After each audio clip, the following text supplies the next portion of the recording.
Owning a cruising boat isn't just for retirees, rich people, or vagabonds who are looking for cheap rent. We've been gearing up our 1981 Tartan 42, and this is what we do for work so we can afford living this lifestyle.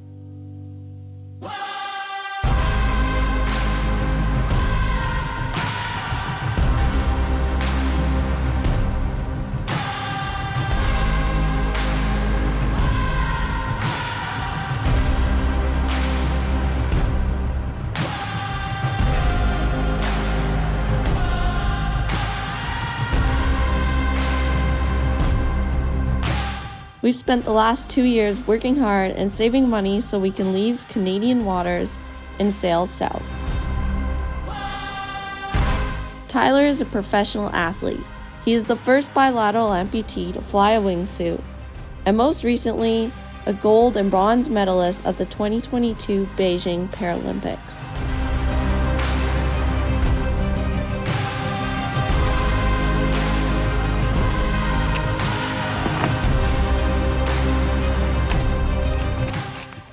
Is going to the Paralympics. In this episode, join us as we do a day in the life of a Paralympic athlete and a commercial diver. Travel light or?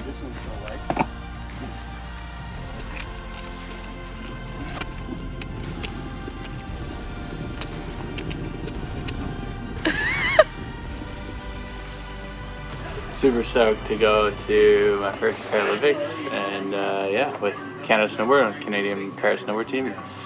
We're taking off. It's pretty exciting, nervous, stressed.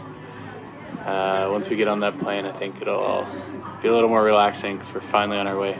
But it's been a wild week, months lead up to it. I compete in bank slalom and border cross, snowboard cross. So go fast, take chances, and try and win a medal here in the next couple weeks. You're on the tubes. Bye! In case you missed his gold medal race, check it out here. Countryman, and Tyler Turner, the 33-year-old from Canada. And safely over the first spine of the Wu-Tang. Here we go. Keep your eye on Tyler Turner in red for Team Canada. He's going to go out to the lead. That's going to be Wu Zhonghui from China in green in that second spot. Mike Schultz in blue looking for an opportunity for Team USA in the number 3 spot. Looking for the bronze medal. Tyler Turner is off to the races. He's going to be tough. Is the battle going to be for silver and bronze? Because Tyler Turner is going to be tough to catch at this point. And that's going to be green. Wu Zhonghui. And look at the tangle up right here. We're getting between. Tyler Turner running away with the lead here. So the gold can be his. He looks back to see where the competitors are. They're nowhere near. He just got to focus on the task at hand. So Tyler Turner to the final jump for Canada. Tyler Turner, landing gear down. He grabs the gold. The silver goes to Schultz. And Wu Zhonghui from China with the bronze. What a race. Absolutely dominated by Tyler Turner from the top.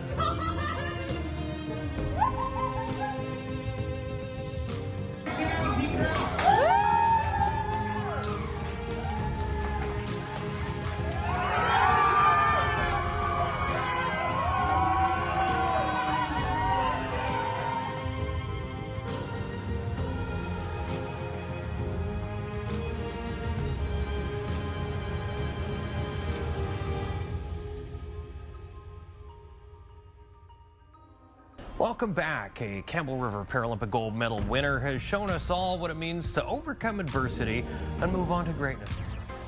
Tyler Turner of Campbell River, British Columbia. Talk about making an impact at your rookie Paralympic Winter Games. Hello, YouTube. Here in Beijing, I just won my second medal of the Paralympics. A gold and a bronze. It's been a crazy experience, and ready to get home, ready to get back on the boat, get on with life. But this was incredible. We're gonna do it for the YouTube. What's up, Lisa? What we just pull off here? Woo! Got some silverware. A little bit of hardware for the mantles. Woo!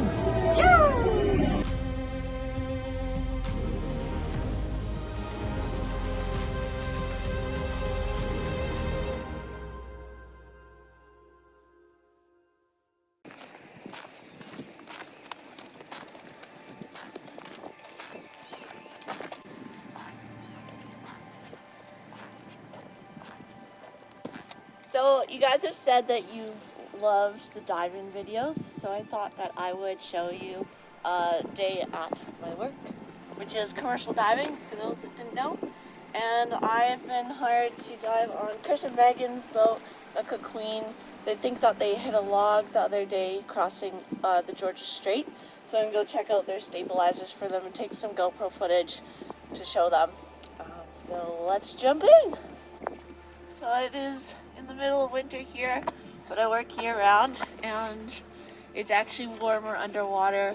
It's been about between 4 to 9 degrees, usually a little colder on the surface during these cold temps, and about 9 degrees, which doesn't change too much year round, below 30 feet. But I got my full Neo dry suit, and it's actually really toasty underwater.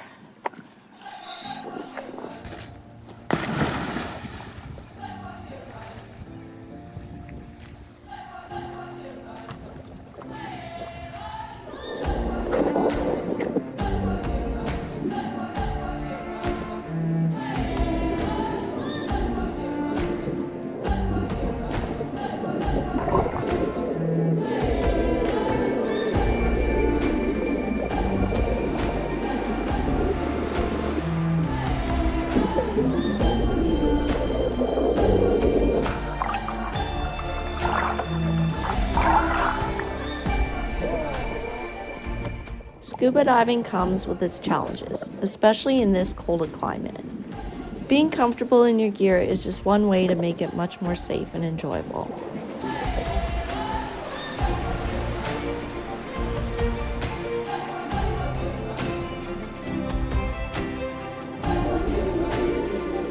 It would have been much easier work to stay in my office job and live a comfortable life, but changing careers to diving means that I can live fully immersed in and on the water, and hopefully make some money while on the move as cruisers.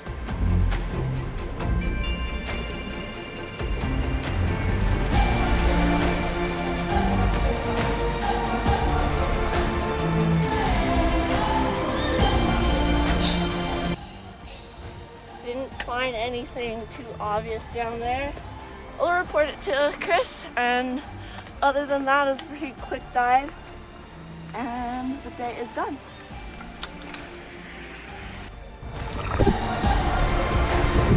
Although I hope to do mostly just boat jobs in the future, for the last 2 years I've been working hard doing shift work and camp work to save up for this upcoming trip.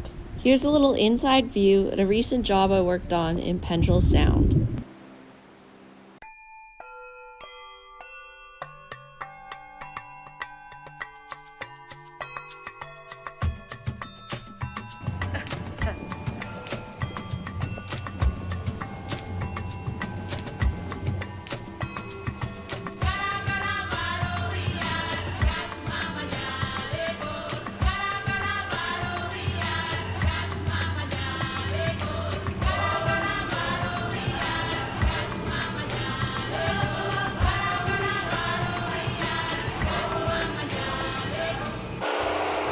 Okay, hopefully you can hear me, but I just wanted to fill you in because I am back in Pendrell Sound, and we are here today as part of the dive team on a government contract to clean up the oyster operation that's been here for decades. So I'm on the Jenny May, running the dive, one of the 3 dive teams here, and we are diving on cleaning up oyster bags and buckets. We're working with this barge to pull and sort a lot of rope and bucket lines, as well as a couple friends on sailboats and dive teams. And it's a 5-day operation.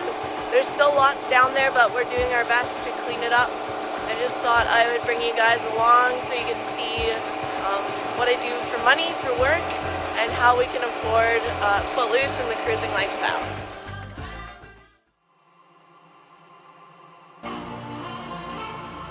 We only have so much bottom time to work with throughout the day, so we worked with an ROV to scout out where to tie the retrieval lines. It was really neat diving with a robot.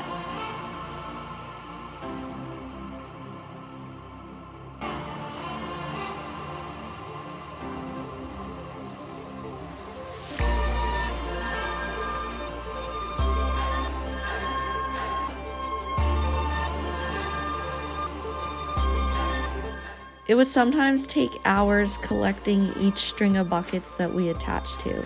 We used our crane on board to lift the massive strings of buckets, PVC pipes, and other bits that had slowly disintegrated over the years.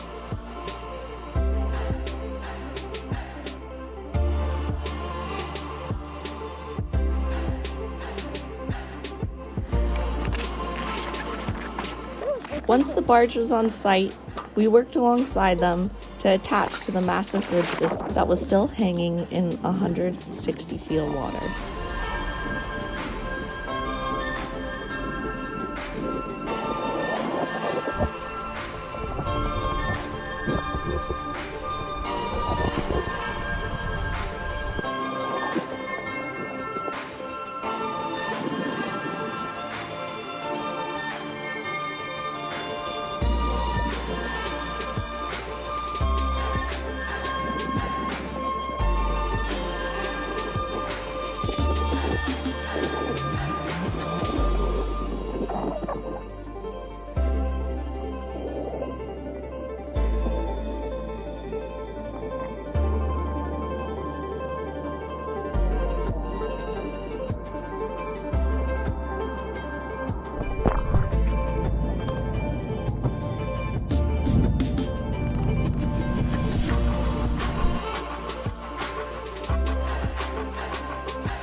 It is our last day and we're just loading up our final product. So all the buckets is most of the work, but lots of these like plastic piping as well, which they would put the seed in. So it was almost like a grid system underwater where they strung all this 1/4-inch rope and hung these plastic tubings and buckets from to create the seed and grow the oyster.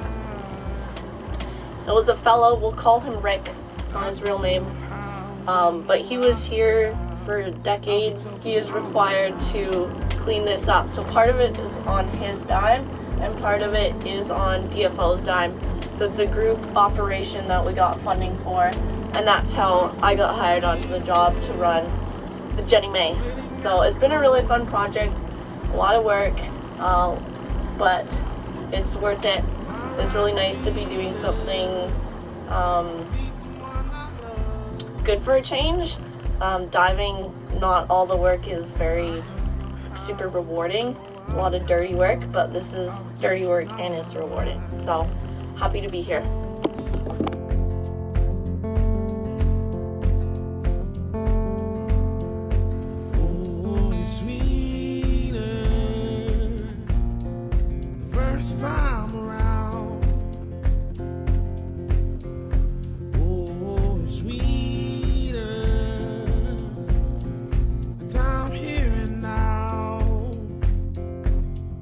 Next time we visit an anchor in Pendrell Sound, it's going to be really neat to see and know that it's a little bit cleaner under the water.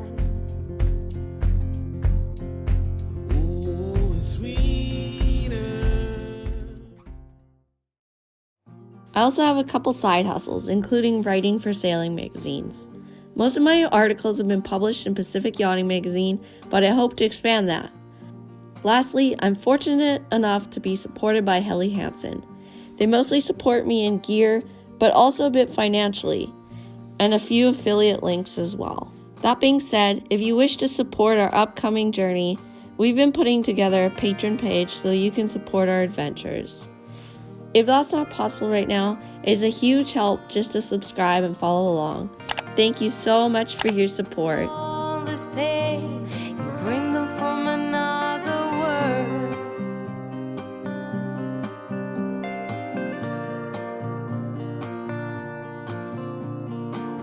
Another tear just burst from the side of your eye. And I know what you're saying, and I know a fucking lie.